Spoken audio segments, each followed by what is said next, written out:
지금 이 순간 잠깐 멈추세요. 오른손을 가슴 위에 올려놓으세요.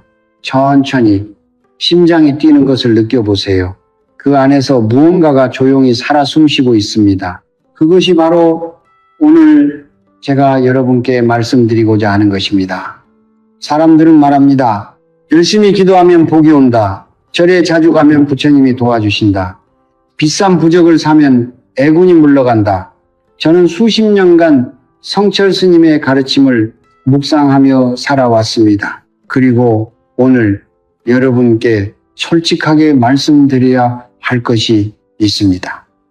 그것은 아름다운 거짓말입니다. 기도의 횟수가 복을 부르는 것이 아닙니다. 절의 숫자가 운명을 바꾸는 것이 아닙니다. 성철 스님께서는 이렇게 말씀하셨습니다. 복은 하늘에서 떨어지는 것이 아니라 그 사람의 마음 그릇에 담기는 것이다. 여러분의 운명은 여러분이 얼마나 간절히 빌었느냐가 아니라 여러분이 평생 어떤 마음을 품고 살아왔느냐에 의해 결정됩니다. 저는 오늘 여러분께 하나의 비밀을 공개하려 합니다. 보살이 평생 눈을 떼지 않고 지켜보는 사람들이 있습니다. 그들이 특별히 부유하거나 특별히 잘생기거나 특별히 높은 자리에 있는 사람들이 아닙니다. 그들은 바로 여러분 곁에 있는 평범한 사람들입니다. 어쩌면 지금 이 영상을 보고 있는 바로 당신일 수도 있습니다. 그 사람들에게는 눈에 보이지 않는 공통점이 하나 있습니다. 저는 그것을 불심의 뼈라고 부릅니다. 불심의 뼈란 무엇인가? 그것은 화려한 종교의식이 아닙니다. 그것은 비싼 불상이나 황금 촛대가 아닙니다. 그것은 평생 살아오면서 아무도 보지 않는 곳에서 조용히 쌓아온 마음의 결정체입니다. 뼈가 우리 몸을 지탱하듯 불심의 뼈는 그 사람의 인생 전체를 지탱합니다. 돈이 없어도 무너지지 않고 병이 와도 흔들리지 않고 자식이 힘들어도 끝내 길이 열리는 것, 그것이 바로 불심의 뼈를 가진 사람들의 삶입니다.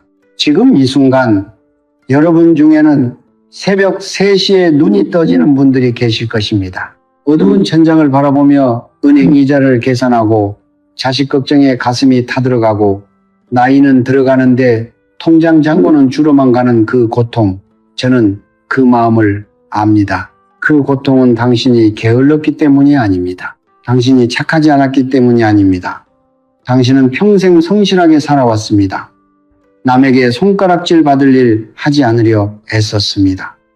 그런데 왜 복은 오지 않는 것인가? 왜 기도해도 절에도 매달려도 삶은 나아지지 않는 것인가? 그 이유가 있습니다. 그리고 그 이유는 생각보다 훨씬 가까운 곳에 있습니다. 성철 스님께서는 말씀하셨습니다. 보살은 간절한 자를 찾는 것이 아니라 마음이 맑은 자를 찾는다. 복을 부르는 것은 기도의 크기가 아니라 마음의 결입니다. 그 결이 고운 사람, 그 결이 따뜻한 사람, 그 결이 진실한 사람. 보살은 그런 사람 곁을 평생 떠나지 않습니다. 오늘 저는 여러분께 5가지 사람의 비밀을 말씀드리겠습니다. 관세음 보살이 평생 눈을 떼지 않고 지켜보는 바로 그 5가지 사람. 이 5가지 안에 여러분의 이야기가 담겨 있을 것입니다. 그리고 이 영상이 끝날 때쯤 여러분은 이것을 깨닫게 될 것입니다. 당신이 지금까지 살아온 그 착한 마음이 결코 헛되지 않았다는 것을 끝까지 함께 해주세요.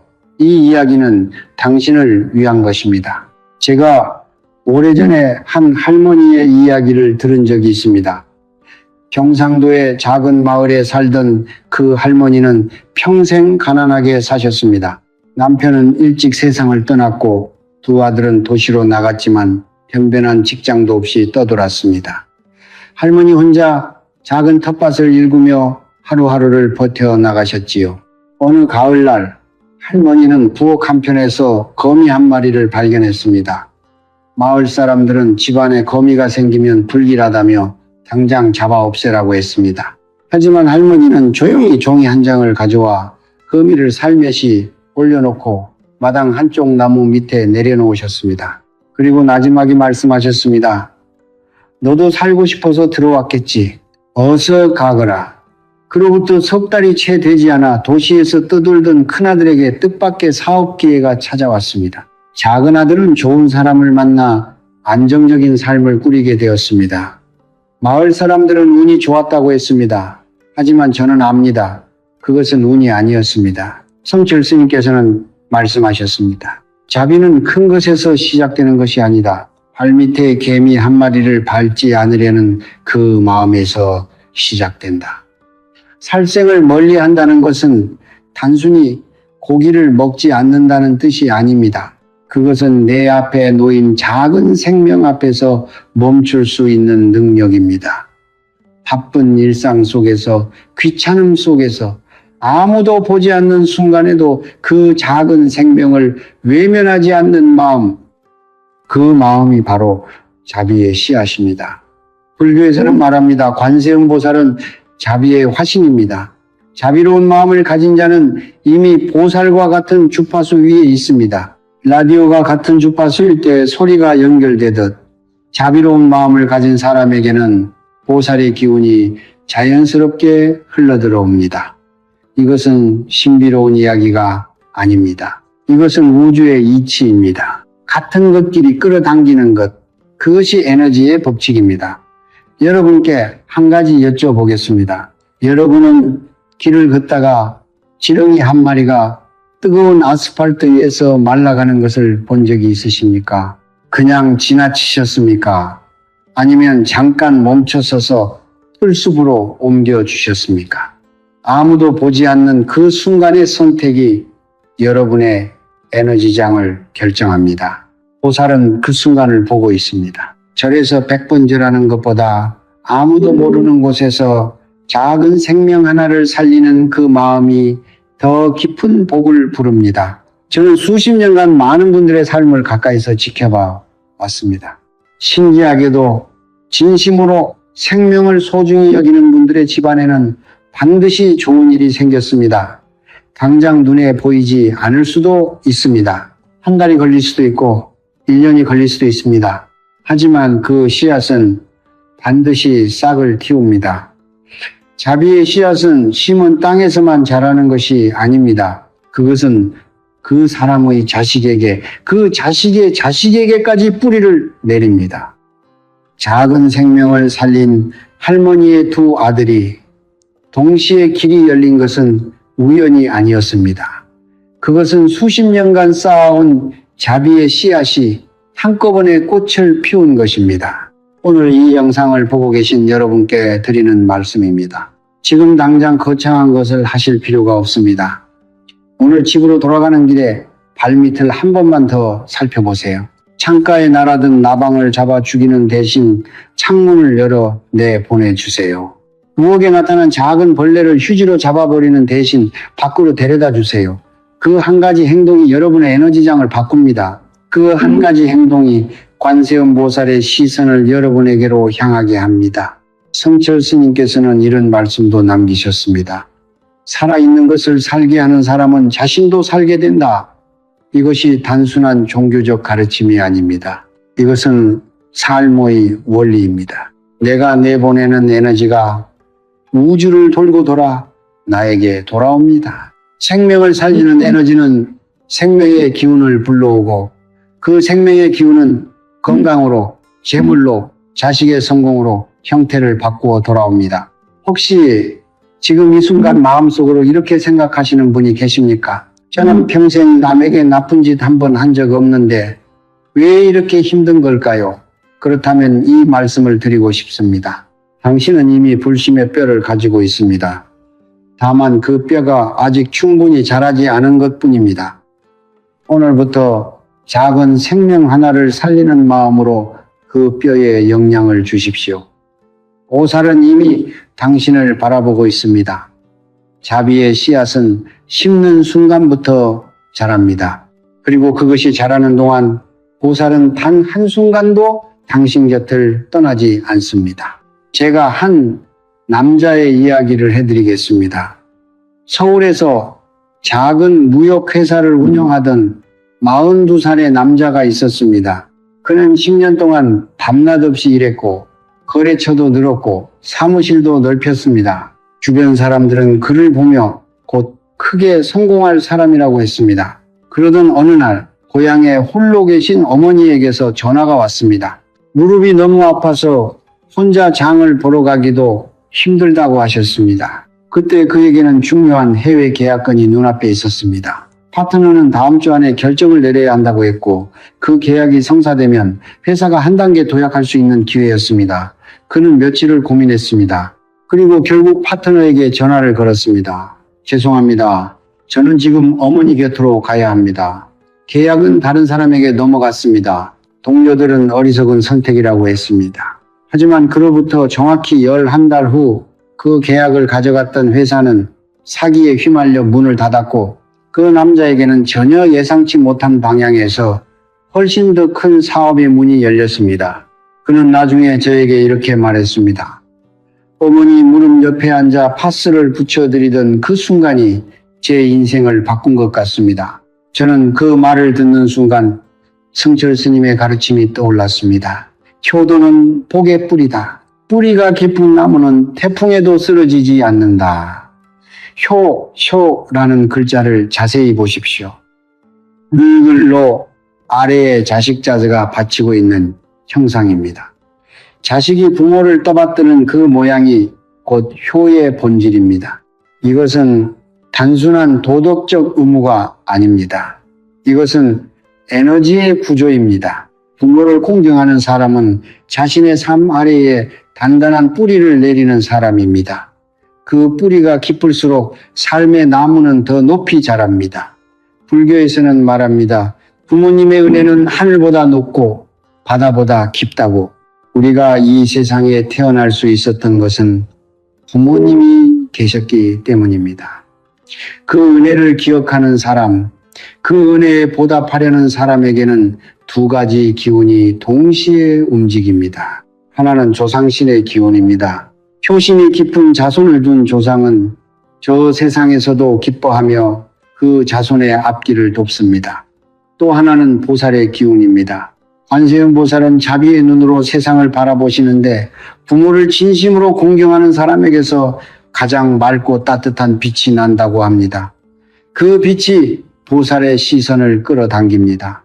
여러분께 솔직하게 여쭤보겠습니다. 마지막으로 부모님께 전화를 드린 것이 언제입니까? 마지막으로 부모님의 손을 잡아드린 것이 언제입니까? 마지막으로 부모님께 감사합니다. 덕분에 제가 여기까지 왔습니다. 라고 말씀드린 것이 언제입니까? 우리는 바쁘다는 핑계로, 멀리 산다는 핑계로, 사이가 불편하다는 핑계로 이 가장 중요한 일을 미루고 또 미룹니다. 그리고 그 미움이 쌓이는 동안 우리 삶의 에너지 뿌리는 조금씩 말라갑니다. 저는 수많은 분들을 만나면서 한 가지 패턴을 발견했습니다. 재물운이 막히거나 자식 문제로 고통받거나 건강이 갑자기 무너지는 분들 중에 부모님과의 관계가 소원한 경우가 매우 많았습니다. 이것은 우연이 아닙니다. 효의 기운이 끊기면 집안의 에너지 흐름 전체가 막힙니다. 물이 위에서 아래로 흘러야 하듯 복의 기운도 위에서 아래로 흘러야 합니다. 부모 공경이라는 통로가 막혀 있으면 아무리 열심히 일해도 아무리 간절히 기도해도 복이 아래로 내려오지 못합니다. 하지만 반대로 생각해 보십시오. 그 통로가 열리면 어떻게 될까요? 조상신이 기뻐하고 보살이 바라보고 우주의 에너지가 그 집안으로 흘러 들어오기 시작합니다. 기적처럼 보이는 일들이 사실은 기적이 아닙니다. 그것은 오랫동안 막혀있던 에너지 통로가 한순간에 열리면서 일어나는 자연스러운 현상입니다. 그 계약을 포기하고 어머니 곁으로 달려간 그 남자에게 11달 만에 더 큰 문이 열린 것처럼 효도는 거창한 것이 아닙니다. 오늘 당장 전화 한 통을 드리세요. 어머니 밥은 드셨어요? 그 한마디가 에너지 통로를 조금씩 열기 시작합니다. 가까운 곳에 계신다면 이번 주말에 찾아가 보세요. 아무 선물이 없어도 됩니다. 그냥 옆에 앉아 계세요. 손 한번 잡아드리세요. 그것으로 충분합니다. 이미 세상을 떠나신 부모님이 있으신 분들은 오늘 저녁 조용히 영정 앞에 서보세요. 그리고 말씀드리세요. 아버지, 어머니 덕분에 제가 여기까지 왔습니다. 감사합니다. 그 말 한마디가 조상신의 마음을 움직입니다. 그 움직임이 이쪽 세상의 에너지를 바꿉니다. 성철 스님께서는 말씀하셨습니다. 부모를 공경하는 집에는 귀신도 함부로 들어오지 못한다.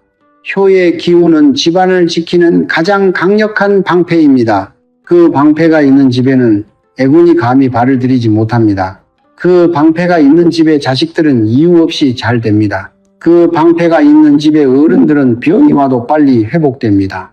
여러분의 집에 그 방패가 있습니까? 아직 없다면 오늘부터 만들기 시작하십시오. 늦지 않았습니다. 효의 씨앗은 언제 심어도 자랍니다. 다만 오늘 심은 씨앗이 내일 심은 씨앗보다 하루 더 일찍 꽃을 피울 뿐입니다. 뿌리가 깊은 나무는 바람에 흔들려도 쓰러지지 않습니다. 부모를 공경하는 사람의 삶도 그러합니다. 어떤 폭풍이 와도 어떤 시련이 와도 그 뿌리가 붙잡아 줍니다. 그리고 그 곁에는 언제나 보살이 함께합니다. 오늘 제가 여러분께 두 가지 이야기를 함께 드리려 합니다. 얼핏 보면 서로 다른 이야기 같지만 깊이 들여다보면 이 둘은 하나의 진리에서 나온 두 개의 얼굴입니다. 하나는 손에서 나오는 복이고 하나는 입에서 지켜지는 복입니다. 그리고 이 두 가지를 동시에 가진 사람, 그 사람 곁에는 보살이 한시도 자리를 비우지 않습니다. 경기도의 한 시골 마을에 50년 넘게 초등학교 교사로 살다 은퇴한 할머니가 계셨습니다. 그분은 남편도 일찍 여였고 자식도 둘뿐이었는데 모두 형편이 넉넉하지 않았습니다. 연금으로 근근히 생활하시면서도 그분에게는 오래된 습관이 하나 있었습니다. 매달 연금이 들어오면 가장 먼저 봉투 하나를 만드셨습니다. 많지 않았습니다. 때로는 10,000원, 때로는 20,000원. 그것을 조용히 동네 경로당 문 앞에 놓고 오시거나 혼자 사는 이웃집 노인의 우편함에 넣어 두셨습니다. 이름도 쓰지 않으셨습니다. 누가 했는지 아무도 몰랐습니다. 그분은 그것을 30년 넘게 하셨습니다. 그리고 또 하나, 그분은 평생 남의 험담을 하지 않으셨습니다. 마을 사람들이 모여 누군가 흉을 볼 때면 조용히 자리를 피하셨습니다. 누가 그분께 험담을 늘어놓으면 그분도 살기 힘드신 거겠지요 라고 말씀하시고 화제를 돌리셨습니다. 동네 사람들은 그분을 두고 말했습니다. 선생님은 참 조용한 분이야. 하지만 아무도 그 조용함 안에 얼마나 깊은 지혜가 담겨 있는지 몰랐습니다. 그분이 75이 되던 해 갑자기 큰 병이 찾아왔습니다. 의사는 수술이 필요하다고 했고 비용이 만만치 않았습니다. 형편이 어려운 자식들은 발을 동동 굴렀습니다. 그런데 그때 놀라운 일이 일어났습니다. 먼저 동네 경로당에서 조용히 성금이 모였습니다. 그분이 봉투를 놓고 갔다는 것을 알게 된 경로당 어르신들이 십시일반 모은 것이었습니다. 그 다음에는 오래전 그분께 가르침을 받은 제자들이 소식을 듣고 자발적으로 나타났습니다. 마지막으로는 전혀 예상치 못한 곳에서 지원이 왔습니다. 그분이 수십 년간 이름도 없이 도왔던 이웃집 노인의 아들이 도시에서 사업을 하고 있었는데 어머니에게 그 이야기를 전해 듣고 달려온 것이었습니다. 세 방향에서 동시에 도움이 쏟아졌습니다. 그분은 무사히 수술을 마치셨고 그 후로 건강하게 살고 계십니다. 저는 이 이야기를 전해 들으며 오래 침묵했습니다. 그리고 성철 스님의 말씀이 떠올랐습니다. 오른손이 한 일을 왼손이 모르게 하라. 그것이 진정한 보시다. 보시부스는 나누는 행위 자체가 아닙니다. 보시는 나눔으로써 자신을 드러내려는 욕심을 내려놓는 것입니다. 사람들은 종종 착각합니다. 많이 나눠야 복이 온다고. 하지만 성철 스님께서는 말씀하셨습니다. 보주는 금액을 보지 않는다고, 우주는 그 마음의 순도를 본다고, 아무도 모르게 베푼 10,000원이 사람들 앞에서 자랑하며 베푼 100,000원보다 복을 더 깊이 부릅니다. 왜냐하면 아무도 모르게 베풀 때 그 에너지는 순수하게 우주로 향하기 때문입니다. 그것이 돌아올 때는 이자를 얹어서 돌아옵니다. 그것도 예상치 못한 방향에서, 예상치 못한 형태로. 이제 두 번째 이야기를 드리겠습니다. 입에 관한 이야기입니다. 불교에서는 구업걸예이라는 말이 있습니다. 입으로 짓는 업보라는 뜻입니다. 성철 스님께서는 평생 이 구업을 가장 조심해야 할 업으로 꼽으셨습니다. 칼로 입은 상처는 아물지만 말로 입은 상처는 영혼에 새겨진다. 우리는 하루에 얼마나 많은 말을 합니까? 그 말 중에 얼마나 많은 말이 남을 깎아내리고 남의 허물을 드러내고 남의 고통을 가볍게 여기는 말입니까? 아무 생각 없이 던진 말 한마디가 누군가의 하루를 무너뜨립니다. 그리고 그 무너진 에너지는 반드시 말을 던진 사람에게로 돌아옵니다. 이것이 구업의 법칙입니다. 반대로 생각해 보십시오. 입이 무거운 사람, 남의 험담을 하지 않는 사람은 어떤 에너지를 가지고 있을까요? 그 사람의 입에서 나오는 말은 가볍지 않습니다. 그 말에는 무게가 있고 온기가 있고 진심이 담겨 있습니다. 그런 사람이 잘 될 것이다 라고 말하면 실제로 잘 됩니다. 그런 사람이 걱정하지 말라고 말하면 마음이 실제로 편안해집니다. 왜냐하면 그 사람의 언어 에너지가 오염되지 않았기 때문입니다. 맑은 물이 어디에 부어도 그 공간을 정화하듯 맑은 언어를 가진 사람은 어디에 있어도 그 공간의 에너지를 높입니다. 보살은 그런 사람 곁을 좋아합니다. 맑은 에너지가 있는 곳에 보살의 기운도 머물기를 원하기 때문입니다. 지금 이 순간 여러분께 솔직하게 물어보겠습니다. 오늘 하루 여러분의 입에서 나온 말들을 돌이켜 보십시오. 누군가를 흉본 적이 있습니까? 누군가의 실패를 은근히 기뻐한 적이 있습니까? 남편을, 아내를, 자식을, 며느리를, 이웃을 원망하는 말을 내뱉은 적이 있습니까? 이것은 여러분을 판단하는 것이 아닙니다. 우리는 모두 인간이고 살다 보면 그런 말이 나올 때가 있습니다. 하지만 그 말이 습관이 되었을 때 그 습관이 여러분의 복을 조금씩 갉아먹고 있다는 것을 알아야 합니다. 마치 그릇 밑에 작은 구멍이 뚫린 것처럼 아무리 복이 채워져도 그 구멍으로 새어나가고 맙니다. 성철 스님께서는 말씀하셨습니다. 험담은 남을 해치는 것 같지만 실은 자신의 복을 태우는 일이다. 남을 험담하는 순간 그 부정적인 에너지는 먼저 자신의 에너지장을 오염시킵니다. 그리고 그 오염된 에너지장에는 좋은 기운이 들어오지 못합니다. 아무리 좋은 풍수의 집에 살아도 아무리 비싼 부적을 붙여도 입에서 구업이 쌓이면 그 모든 노력이 물거품이 됩니다. 반대로 입이 무거운 사람은 그 자체로 이미 강력한 복의 방패를 두르고 있는 것입니다. 그렇다면 오늘부터 어떻게 하시겠습니까? 거창한 것이 필요하지 않습니다. 딱 한 가지만 해보십시오. 오늘 하루 단 한 사람에 대해서도 험담을 하지 않겠다고 스스로에게 약속하십시오. 누군가의 흉이 입가에 맴돌 때 그 말을 삼키고 대신 이렇게 생각하십시오. 그분도 힘든 사정이 있겠지. 그 한 번의 삼킴이 여러분의 구업을 줄이고 그 줄어든 구업이 복의 그릇을 조금 더 크게 만듭니다. 남모르게 베푸는 손과 험담하지 않는 입, 이 두 가지는 복의 쌍둥이 방패입니다. 한쪽은 복을 불러들이고 한쪽은 복이 새어나가는 것을 막습니다. 이 두 방패를 동시에 가진 사람의 삶에서는 복이 쌓일 수밖에 없습니다. 조용히, 그러나 반드시. 그리고 보살은 그런 사람의 곁에서 평생 자리를 지킵니다. 아무도 모르게, 그러나 언제나 이제 5번째 사람의 이야기를 드릴 시간입니다. 저는 이 5번째가 가장 어렵고 동시에 가장 강력하다고 생각합니다. 앞에 4가지는 어느 정도 마음을 먹으면 실천할 수 있습니다. 작은 생명을 살릴 수 있고, 부모님께 전화를 드릴 수 있고, 조용히 봉투를 내려놓을 수 있고, 험담을 삼킬 수 있습니다. 하지만 이 5번째는 다릅니다.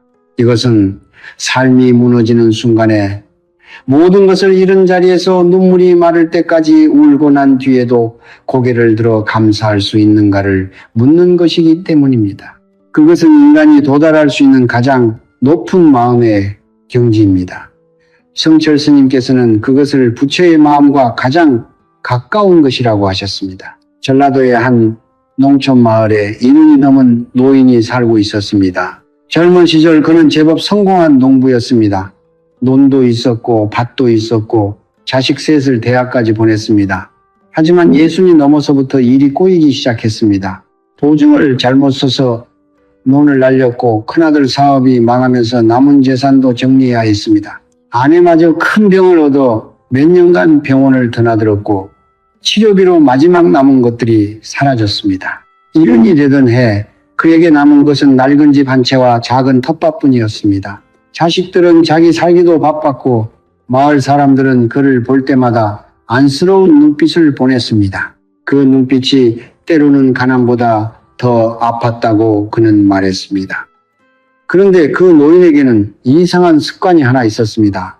매일 아침 해가 뜨면 마당에 나가 동쪽을 향해 섰습니다. 그리고 조용히 중얼거렸습니다. 오늘도 눈을 뜨게 해주셔서 감사합니다. 밥 한 그릇 먹을 수 있어서 감사합니다. 아직 2다리로 걸을 수 있어서 감사합니다. 마을 사람들은 그것을 보며 수군거렸습니다. 저 영감은 저렇게 힘든데 뭐가 감사하다는 건지. 하지만 그 노인은 개의치 않았습니다. 그는 말했습니다. 원망할 것들을 세기 시작하면 끝이 없어. 그래서 나는 감사할 것들을 세기로 했어. 그로부터 3년이 흘렀습니다. 첫째 해에는 작은 변화들이 생겼습니다. 텃밭에서 나는 채소가 유난히 잘 자랐고 이웃이 가끔 반찬을 가져다 주기 시작했습니다. 둘째 해에는 도시에 있던 막내 아들이 귀농을 결심하고 내려왔습니다. 처음에는 걱정이 앞섰지만 막내는 놀랍도록 빠르게 자리를 잡았습니다. 셋째 해에는 아무도 예상하지 못한 일이 생겼습니다. 그 마을 인근 땅이 개발구역으로 지정되면서 그 노인이 가진 낡은 집과 텃밭의 가치가 몇 배로 뛰었습니다. 망하고 남은 마지막 한 조각 땅이 기적처럼 그 집안을 일으킨 것입니다. 사람들은 운이 좋았다고 했습니다. 하지만 저는 그것이 운이 아니라는 것을 압니다. 그것은 3년 동안 매일 아침마당에서 쌓아온 감사의 에너지가 우주로부터 응답을 받은 것입니다. 성철 스님께서는 이렇게 말씀하셨습니다. 감사하는 마음은 복을 담는 그릇을 키운다. 원망하는 마음은 그 그릇에 구멍을 낸다. 이 말씀을 깊이 생각해 보십시오. 복은 하늘에서 일정하게 내립니다. 문제는 그것을 담는 그릇의 크기와 상태입니다. 원망이 가득한 마음은 그릇에 구멍이 뚫린 것과 같습니다. 복이 와도 담기지 않고 새어나갑니다. 반면 감사하는 마음은 그릇을 크게 만들고 구멍을 막습니다. 같은 복이 내려도 감사하는 사람의 그릇에는 훨씬 많이 담깁니다. 여러분께 솔직하게 묻겠습니다. 지금 이 순간 여러분의 마음속에 원망이 있습니까? 저는 그것을 부끄러운 것이라고 생각하지 않습니다. 원망은 인간의 자연스러운 감정입니다. 열심히 살았는데 가난하면 원망스럽습니다. 자식을 위해 모든 것을 바쳤는데 자식이 힘들면 원망스럽습니다. 평생 착하게 살았는데 병이 오면 원망스럽습니다. 하늘이 원망스럽고 팔자가 원망스럽고 때로는 아무 이유 없이 그냥 모든 것이 원망스럽습니다. 그 마음 저는 압니다. 그리고 그 마음을 억지로 지우라고 말씀드리는 것이 아닙니다. 다만 이것 하나만 부탁드립니다. 원망의 목록 옆에 아주 작은 감사의 목록 하나를 만들어 보십시오. 오늘 아침 눈을 떴다는 것, 밥 한 그릇을 먹을 수 있다는 것, 이 영상을 볼 수 있는 눈이 있다는 것, 이 소리를 들을 수 있는 귀가 있다는 것, 너무 작다고 생각하십니까? 아닙니다. 성철 스님께서는 말씀하셨습니다. 가장 작은 감사가 가장 큰 복의 씨앗이다. 우주는 감사의 크기를 보지 않습니다. 감사의 진심을 봅니다. 작은 것에 진심으로 감사할 수 있는 사람이야말로 큰 복을 받을 준비가 된 사람입니다. 역경 속에서도 원망하지 않는 사람, 그 사람의 마음은 어떤 상태일까요? 그 마음은 고요합니다. 폭풍이 치는 바다 위에서도 수면 아래는 고요하듯 삶이 아무리 흔들려도 그 마음의 깊은 곳은 흔들리지 않습니다. 성철 스님께서는 그 고요함을 불신보신이라고 하셨습니다. 부처의 마음, 그 마음을 가진 사람에게 보살은 반드시 길을 엽니다. 왜냐하면 보살은 그 고요함 속에서 부처의 씨앗을 보기 때문입니다. 그 씨앗을 가진 사람을 보살은 절대 버려두지 않습니다. 지금 이 영상을 보고 계신 여러분 중에 오랫동안 힘드셨던 분이 계십니까? 오랫동안 기도했는데 응답이 없다고 느끼시는 분이 계십니까? 자식 걱정, 돈 걱정, 건강 걱정으로 밤잠을 못 이루신 분이 계십니까? 그분들께 이 말씀을 드리고 싶습니다. 당신이 그 모든 것을 견뎌온 것 자체가 이미 기적입니다. 무너질 수 있었는데 무너지지 않았습니다. 포기할 수 있었는데 포기하지 않았습니다.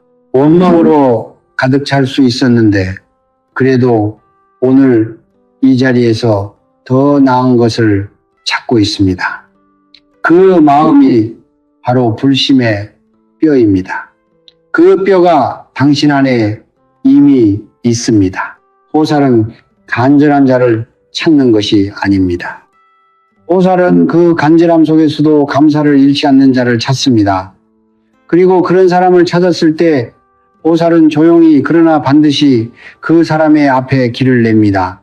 돌아가는 것처럼 보여도 결국 그 길은 빛을 향해 열려 있습니다. 역경은 끝이 아닙니다. 역경은 더 큰 복이 오기 전에 그 복을 담을 그릇을 키우는 시간입니다. 그 시간을 원망으로 보내느냐 감사로 보내느냐 그것이 이후의 삶을 결정합니다. 그리고 감사를 선택한 사람의 곁에는 언제나 보살이 있습니다. 지금까지 우리는 보살이 평생 지켜보는 5가지 사람의 이야기를 함께 나눴습니다. 작은 생명을 소중히 여기는 사람, 부모와 어른을 진심으로 공경하는 사람, 남모르게 베풀 줄 아는 사람, 입이 무겁고 험담하지 않는 사람, 그리고 역경 속에서도 감사할 줄 아는 사람. 이 5가지 이야기를 들으시면서 여러분 중 많은 분들이 이런 생각을 하셨을 것입니다. 나도 저렇게 살고 싶은데 어디서부터 시작해야 할까? 혹은 나는 이미 그렇게 살아왔는데 왜 아직도 이렇게 힘든 걸까? 오늘 이 마지막 가르침은 바로 그 질문에 대한 답입니다. 성철 스님께서는 말씀하셨습니다. 아는 것과 사는 것은 다르다. 진리는 머리로 이해하는 것이 아니라 몸으로 살아내는 것이다. 불심의 뼈는 단순히 마음속으로 좋은 사람이 되겠다고 결심하는 것만으로는 자라지 않습니다. 그것은 매일의 작은 행동들이 쌓이고 쌓여서 뼈처럼 단단해지는 것입니다.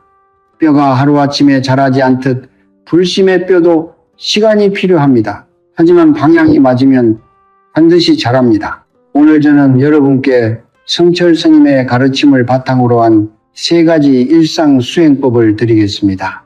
거창하지 않습니다. 돈이 들지 않습니다. 특별한 도구도 필요하지 않습니다. 오직 여러분의 마음과 몸만 있으면 됩니다. 첫 번째 수행법은 아침 감사절입니다. 매일 아침 해가 뜨는 시간에 혹은 여러분이 눈을 뜨는 그 순간에 자리에서 일어나 동쪽을 향해 3번 절을 하십시오.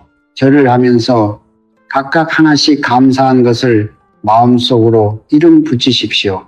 첫 번째 절에서는 오늘 하루 눈을 뜨게 해주신 것에 감사하십시오. 두 번째 절에서는 내 곁에 있는 사람들, 가족, 친구, 이웃에게 감사하십시오. 세 번째 절에서는 지금 이 순간 내가 살아 숨쉬고 있다는 것 자체에 감사하십시오. 이것은 종교적 의식이 아닙니다.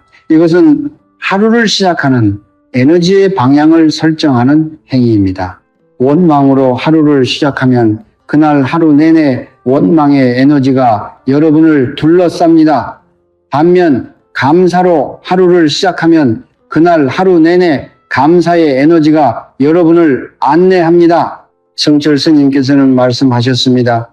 하루의 첫 마음이 그날의 운명을 만든다. 단 3분이면 됩니다. 하지만 그 3분이 하루 전체를 바꿉니다. 그리고 그 하루가 모이면 한 달이 되고, 한 달이 모이면 1년이 되고, 1년이 모이면 운명이 됩니다. 두 번째 수행법은 침묵의 보시입니다. 매주 한 번 아무도 모르게 작은 선행을 하십시오. 금액이나 크기는 중요하지 않습니다. 편의점에서 거스름돈을 모아 기부함에 넣는 것도 좋습니다. 혼자 사는 이웃집 문 앞에 과일 한 봉지를 소리 없이 놓고 오는 것도 좋습니다. 길에서 무거운 짐을 드는 노인을 도와드리는 것도 좋습니다. 단, 반드시 지켜야 할 한 가지 규칙이 있습니다. 그것을 누구에게도 말하지 마십시오. 가족에게도, 친구에게도, SNS에도. 그 침묵이 핵심입니다. 왜냐하면 말하는 순간 그 보시의 에너지는 칭찬을 받는 것으로 정산이 끝나버리기 때문입니다. 말하지 않으면 그 에너지는 우주로 고스란히 올라갑니다. 그리고 우주는 반드시 그것을 기억합니다. 성철 스님께서는 말씀하셨습니다. 세상이 모르는 선행이 하늘이 아는 복이 된다. 한 달에 4번의 침묵의 보시, 1년이면 48번, 그 48번의 선행이 여러분의 에너지장을 얼마나 바꿔놓을지 한번 직접 경험해 보십시오. 세 번째 수행법은 입정화 하루입니다. 한 달에 한 번 날짜를 정하십시오. 그날 하루는 어떤 사람에 대해서도 부정적인 말을 하지 않겠다고 스스로에게 약속하십시오. 단 하루입니다. 그날만큼은 누군가의 흉이 입가에 맴돌아도 삼키십시오. 불만이 올라와도 다른 방식으로 표현하십시오. 험담 대신 침묵을, 비난 대신 이해를 선택하십시오. 처음에는 몹시 어려울 것입니다. 우리는 너무 오랫동안 언어로 감정을 분출하는 것에 익숙해져 있기 때문입니다. 하지만 그 하루를 버텨내고 나면 여러분은 이상한 경험을 하게 됩니다. 마음이 이전보다 훨씬 가볍고 맑아진 느낌, 주변 사람들이 왠지 모르게 더 부드럽게 대해주는 느낌, 그날 밤 잠자리가 평소보다 훨씬 편안한 느낌, 이것은 기분 탓이 아닙니다. 호흡이 하루 쌓이지 않은 덕분에 여러분의 에너지장이 그만큼 맑아진 것입니다. 그 맑아진 에너지장에 좋은 기운이 들어오기 시작합니다. 한 달에 한 번이 익숙해지면 2번으로 늘리십시오.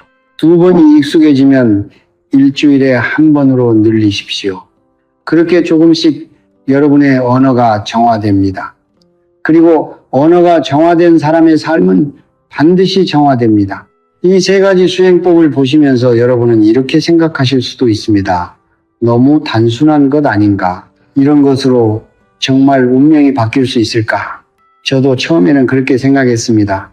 하지만 성철 스님께서는 말씀하셨습니다.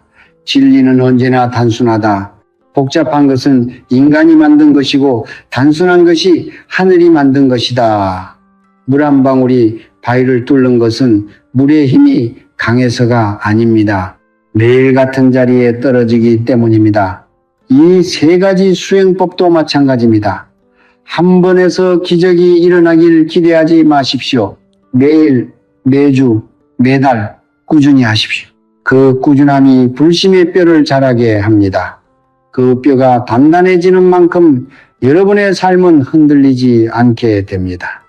여기서 한 가지 더 말씀드리고 싶은 것이 있습니다. 이 수행법들을 혼자 하지 마십시오. 가족과 함께 하십시오. 아침에 함께 절을 하고 함께 감사를 나누십시오. 자녀에게 침묵의 보시를 가르치십시오. 식구들과 함께 입 정화의 날을 정하십시오. 왜냐하면 불심의 뼈는 개인의 것이기도 하지만 집안 전체의 것이기도 하기 때문입니다.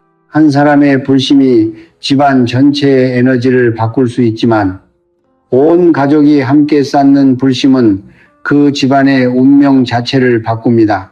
성철 스님께서는 말씀하셨습니다. 한 사람이 맑아지면 그 집이 맑아지고 그 집이 맑아지면 그 마을이 맑아진다.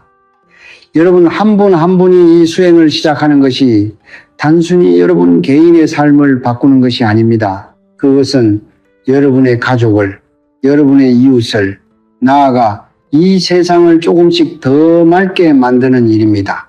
오늘부터 시작하십시오. 내일부터가 아닙니다. 오늘 이 영상이 끝나는 순간부터 시작하십시오. 아침에 3번 절하고 이번 주 안에 침묵의 보시 하나를 행하고 오늘 하루 단 한 사람의 험담도 하지 마십시오. 그 3가지가 오늘부터 여러분의 불심의 뼈를 자라게 할 것입니다. 천천히 그러나 반드시 우리는 오늘 긴 여정을 함께 걸어왔습니다. 작은 생명 앞에서 멈출 줄 아는 사람, 부모님의 손을 놓지 않는 사람, 아무도 모르는 곳에서 조용히 베푸는 사람, 험담 대신 침묵을 선택하는 사람, 그리고 모든 것을 잃은 자리에서도 감사를 찾아내는 사람. 이 5가지 이야기를 함께 나누면서 저는 내내 한 가지 생각을 하고 있었습니다. 이 영상을 보고 있는 분들 중에 이미 이렇게 살아오신 분들이 계실 것이라는 생각이었습니다. 평생 남에게 손가락질 한번 받지 않으려 조심하며 사셨고, 자식을 위해 자신의 모든 것을 내어놓으셨고, 어려운 이웃을 못 본 채 하지 못하셨고, 억울한 일이 있어도 참고 또 참으셨던 분들. 그런데 그 착한 삶이 때로는 보상받지 못한 것처럼 느껴져서 그 선한 마음이 헛수고였던 것은 아닌가 싶어서 오늘도 혼자 가슴 한쪽이 저리신 분들이 계실 것입니다. 오늘 이 마지막 자리에서 저는 그분들께 이 말씀을 드리고 싶습니다. 당신이 살아온 그 착한 마음이 결코 헛되지 않았습니다. 성철 스님께서는 평생 이 한 가지를 강조하셨습니다. 우주는 단 하나의 선행도 있지 않는다.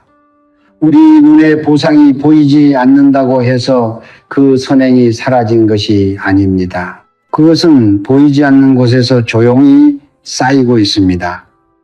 마치 땅속 깊이 자라는 뿌리처럼 땅 위에서는 아무것도 보이지 않아도 땅 아래에서는 뿌리가 끊임없이 뻗어나가고 있습니다.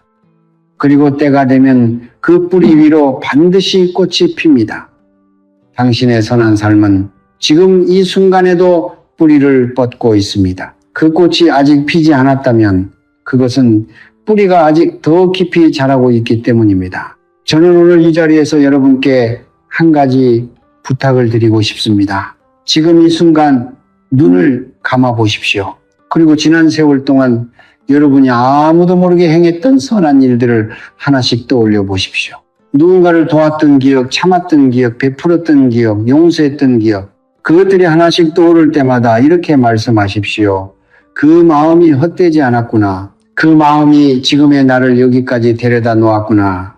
그 기억들이 바로 여러분의 불심의 뼈입니다. 그 뼈가 이미 여러분 안에 있습니다. 여러분은 이미 보살이 지켜보는 사람입니다.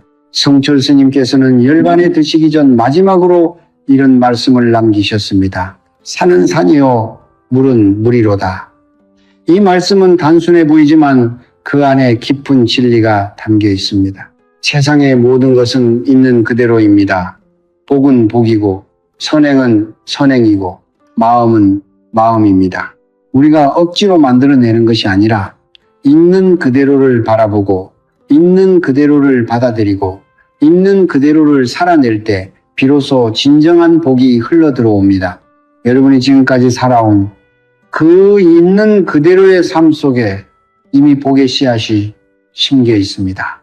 그것을 믿으십시오. 오늘 이 영상을 끝까지 보신 여러분께 드리는 축원입니다. 부디 여러분의 가정에 밝은 빛이 가득하기를 바랍니다. 오랫동안 닫혀있던 재물의 문이 이제 조용히 열리기를 바랍니다. 걱정하셨던 자녀들이 스스로 길을 찾아 든든하게 자리 잡기를 바랍니다. 오랫동안 아프셨던 분들은 몸과 마음이 함께 회복되기를 바랍니다. 밤마다 잠 못 이루게 했던 걱정들이 하나씩 풀려나가기를 바랍니다. 그리고 무엇보다 여러분 스스로가 자신의 삶을 조금 더 따뜻한 눈으로 바라보실 수 있기를 바랍니다. 당신은 충분히 잘 살아왔습니다. 당신은 충분히 좋은 사람입니다. 그 사실을 오늘 이 자리에서 꼭 기억하고 가시기 바랍니다. 관세음보살의 자비가 여러분 곁에 항상 함께 하기를 빕니다. 성불하십시오. 이제 여러분께 한 가지 부탁을 드리겠습니다. 지금 이 댓글창에 여러분의 소원을 적어주십시오. 단 이미 이루어진 것처럼 적어주십시오. 나는 2026년에 건강하고 풍요로운 삶을 살고 있습니다. 우리 아이는 원하는 곳에서 행복하게 일하고 있습니다. 나는 모든 빚을 다 갚고 마음 편히 살고 있습니다. 이미 이루어진 것처럼 쓰는 그 말이 우주에 보내는 신호입니다. 그 신호가 에너지가 되어 현실을 만들어냅니다. 성철 스님께서는 말씀하셨습니다. 말은 씨앗이다. 좋은 말을 심는 자는 좋은 열매를 거둔다. 오늘 이 댓글창에 여러분의 가장 간절한 소원을 씨앗으로 심어주십시오. 그리고 다른 분들의 댓글에도 좋아요를 눌러주십시오. 남의 소원에 응원을 보내는 그 마음이 바로 보시입니다. 그 작은 응원이 여러분의 복의 씨앗이 됩니다.